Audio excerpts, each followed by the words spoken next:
বাংলাদেশের সাবেক প্রধানমন্ত্রী শেখ হাসিনা দিল্লিতে আছেন ১ বছর ১১ মাস হতে চলল। এরই মধ্যে তিনি একাধিকবার সাক্ষাৎকারে বলেছিলেন তিনি শিগগিরই বাংলাদেশে ফিরবেন। কখনো কখনো বলেছেন মাথা উঁচু করে ফিরবেন, কিন্তু প্রায় ২ বছর পর তিনি প্রথমবারের মতো নিজেই নিজের দেশে ফেরার সময়সীমা উল্লেখ করেছেন। ভারতীয় সংবাদ মাধ্যম এনডিটিভিকে দেয়া একটি ইমেল সাক্ষাৎকারে তিনি প্রথমবারের মতো বলেছেন চলতি বছর মানে ২০২৬ সালের মধ্যেই তিনি বাংলাদেশে ফিরবেন। এনডিটিভি বলছে, ফাঁসির রায় আর দলের কার্যক্রমের উপর নিষেধাজ্ঞা থাকা সত্ত্বেও শেখ হাসিনা মার্কিন জেনারেল ডগলাস ম্যাকআর্থারের মতোই অবিচল। দর্শক, শেখ হাসিনা যখনই দেশে ফেরার কথা বলেছেন তখন রাজনৈতিক মহলে প্রশ্ন উঠেছে মৃত্যুদণ্ড সহ তার বিরুদ্ধে শয়ে শয়ে মামলা থাকা, বাংলাদেশ সরকার নির্বাহী আদেশে দলের কার্যক্রম নিষিদ্ধ থাকা, এসবের মধ্যে কিভাবে সম্ভব তার দেশে ফেরা, বিশেষ করে যদি বর্তমান ক্ষমতাসীন বিএনপি সরকার না চায়। এমন পরিস্থিতিতে শেখ হাসিনা যেভাবে টাইম ফ্রেম ঘোষণা করলেন তার আগে রাজনৈতিক পরিসরে গুঞ্জন চলছিল তাহলে কি তলে তলে কোনো গোপন সমঝোতা হয়েছে? সেটিও এনডিটিভিকে দেয়া সাক্ষাৎকারে বাংলাদেশের সাবেক প্রধানমন্ত্রী একেবারেই উড়িয়ে দিয়েছেন। আবার দিল্লির ভাষ্য অনুযায়ী তিনি যেহেতু ভারত সরকারের অতিথি হিসেবে দেশটিতে আছেন, তাই এ বিষয়ে বাংলাদেশ ও ভারতের মধ্যকার আলোচনা না হলে কি তিনি দেশে ফিরতে পারবেন, এমন আলোচনাও আছে। প্রশ্ন হচ্ছে, এমন পরিস্থিতিতে ঠিক কিভাবে এবং কোন প্রক্রিয়ায় আওয়ামী লীগ সভানেত্রী এই বছরের মধ্যে দেশে ফেরার স্পষ্ট ঘোষণা দিলেন? বিস্তারিত জানতে চলুন যাওয়া যাক বিশ্লেষণে।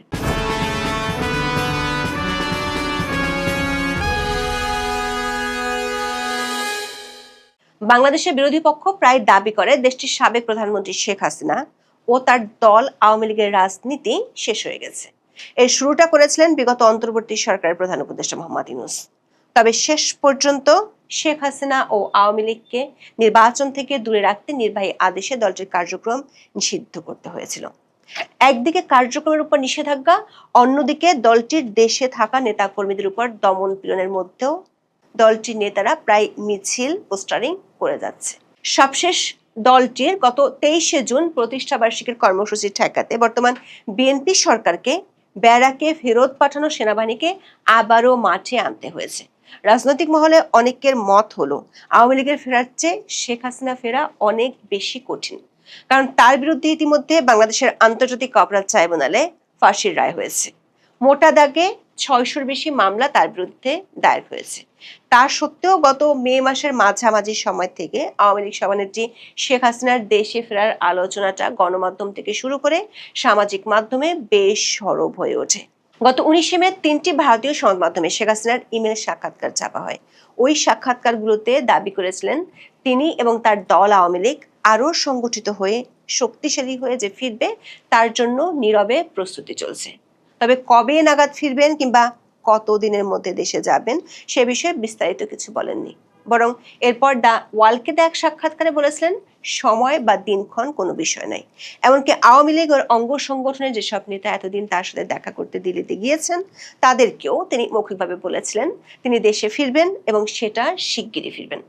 এই প্রথমবারের মতো শেখ হাসিনাকে নিয়ে সংবাদ মাধ্যমের শিরোনাম হলো তিনি বলছেন এই বছরই দেশে ফিরবেন। ২৮শে জুন ভারতীয় সংবাদ মাধ্যম এনডিটিভিতে তার একটি ইমেল সাক্ষাৎকার প্রকাশিত হয়, যার শিরোনাম হলো I will return to my country this year, Sheikh Hasina exclusive.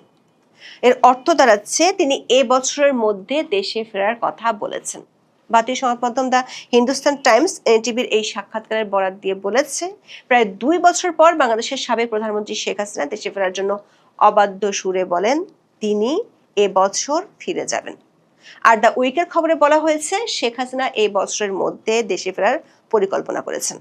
রাজনৈতিক বিশ্লেষকরা মনে করেন গত মাস থেকে বাংলাদেশের শেখ হাসিনার দেশে ফেরার যে আলোচনা শুরু হয়েছিল তাতে এনডিটিভির এই সাক্ষাৎকারে এবং সেখানে একেবারে টাইম ফ্রেম ঘোষণা করার বিষয়টি নতুন মাত্রা যোগ করবে।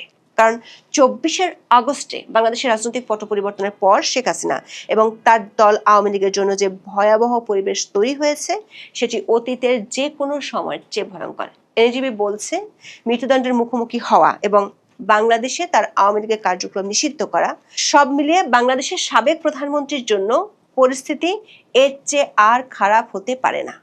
রিপোর্টটিতে বলা হয়েছে এমন ভয়াবহ পরিস্থিতি সত্ত্বেও তিনি অবিচল আছেন, ঠিক আমেরিকান জেনারেল ডগলাস ম্যাকআর্থারের মতো। প্রশ্ন হলো, এনডিটিভি কেন শেখ হাসিনার পরিস্থিতি ও তার বক্তব্যকে মার্কিন জেনারেলের সাথে তুলনা করছে? জেনারেল ডগলাস ম্যাকআর্থার ছিলেন দ্বিতীয় বিশ্বযুদ্ধের অন্যতম প্রভাবশালী ও কিংবদন্তিতুল্য মার্কিন সেনাপতি। দ্বিতীয় বিশ্বযুদ্ধের সময় 1942 সালে জাপানি বাহিনীর তীব্র আক্রমণের মুখে ম্যাকআর্থার ফিলিপাইন থেকে পিছু হটতে বাধ্য হন। কিন্তু রণে ভঙ্গ দেওয়ার সময় তিনি বিশ্বখ্যাত একটি উক্তি করেছিলেন, বলেছিলেন, আই শ্যাল রিটার্ন, মানে আমি ফিরে আসবই। ম্যাকআর্থার তার কথা রেখেছিলেন। দীর্ঘ 2 বছর পর 1944 সালে সমস্ত বাধা বিপত্তি পেরিয়ে তিনি বিশাল সৈন্যদল নিয়ে ফিলিপাইনে ফিরে আসেন এবং ফিলিপাইনকে জাপানিদের হাত থেকে মুক্ত করেন। চরম পরাজয়ের মুহূর্তেও ম্যাকআর্থারের এই ফিরে আসা এবং জয়ের প্রতি যে অবিচল আত্মবিশ্বাস ছিল, সেটি থেকে বলা হয় ডগলাস ম্যাকআর্থারের মতো অবিচল। এতদিন শেখ হাসিনা যেভাবে বলেছিলেন মাথা উঁচু করে ফিরবেন, শিগগিরই দেশে ফিরবেন, এনডিটিভি বলছে শেখ হাসিনা এই বছরের মধ্যে ভারত থেকে বাংলাদেশে যাওয়ার কথা বলেছেন ইমেল সাক্ষাৎকারে। এনডিটিভির পক্ষ থেকে শেখ হাসিনার কাছে প্রথম প্রশ্ন ছিল, আপনার বিরুদ্ধে মৃত্যুদণ্ডের রায় আছে, এমন প্রেক্ষাপটে আপনার দেশে ফেরার এই ঘোষণা কতটা বাস্তবসম্মত? উত্তরে বাংলাদেশের সাবেক প্রধানমন্ত্রী বলেছেন, দেশে ফেরা তার ব্যক্তিগত উচ্চ আকাঙ্ক্ষার বিষয় নয়, বরং বাংলাদেশের মানুষের রাজনৈতিক অধিকার, গণতন্ত্র, আইনের শাসন ও মুক্তিযুদ্ধের চেতনা পুনঃপ্রতিষ্ঠার সঙ্গে জড়িত। শেখ হাসিনা দাবি করেন তার বিরুদ্ধে দেওয়ার রায় বিচার নয়, বরং রাজনৈতিক উদ্দেশ্য প্রণীত একটি প্রক্রিয়ার অংশ। তিনি বলেন, বিচার ব্যবস্থাকে রাজনৈতিক প্রতিশোধের হাতিয়ার হিসেবে ব্যবহার করা হচ্ছে। আওয়ামী লীগকে নেতৃত্ব শূন্য করার চেষ্টা চলছে। আওয়ামী লীগকে নেতৃত্বহীন করার জন্য বিচার বিভাগকে রাজনৈতিক প্রতিহিংসার হাতিয়ারে পরিণত করা হয়েছে। এর আগেও এ ধরনের চেষ্টা করা হয়েছে, তারা তখন ব্যর্থ হয়েছে এবং তারা আবার ব্যর্থ হবে বলে মনে করেন শেখ হাসিনা। তিনি এ প্রসঙ্গে 15 ও 21 আগস্টের কথা তুলে ধরেন। এনডিটিভি প্রশ্ন রেখেছিল, মৃত্যুদণ্ডের রায়ের পাশাপাশি বাংলাদেশ সরকার নির্বাহী আদেশে আওয়ামী লীগের কার্যক্রম নিষিদ্ধ করে রেখেছে, যদিও দলটি গত কয়েক মাস ধরে জোরে সোরে মিছিল করে যাচ্ছে। আবার দলটির নেতাকর্মীদের বিরুদ্ধে হাজার হাজার মামলা আছে, কিন্তু এমন পরিস্থিতিতে অদূর ভবিষ্যতে তার দলের জন্য রাজনৈতিক পুনরুদ্ধার কতটুকু সম্ভব?